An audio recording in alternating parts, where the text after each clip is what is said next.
Assalomu alaykum o'rtoqlar. Bugun yana bitta grammatikamizni ko'rib chiqamiz. Gi Jone grammatikasi bu dan oldin deb tarjima qilinadi. Judayam oson grammatika, lekin judayam ko'p ishlatiladi. Kundalik hayotda deyarli har kuni ishlatamiz.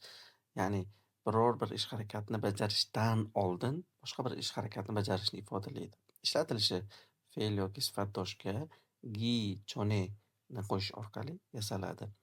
Mana bu yerda misolni ko'rib chiqamiz. Birinchisi chomshim mokkichone I iril kinnepshta. Tushlik yeyishdan oldin bu ishni tugataylik deyapti. Ya'ni judayam oson. Mana birinchi fe'lga, birinchi gapdagi fe'lga o'sha gichoneni qo'shish orqali yasaladi. Ya'ni biror bir ish harakat qilishni rejalashtiryapsiz. Faqat undan oldin qiladigan ishingiz bor. Xuddi shunda ushbu grammatikani ishlatsangiz bo'ladi. Mana bu yerda ikkinchi va uchinchi misollarni ham berib o'tyapman. Tarjimasi bilan ko'rib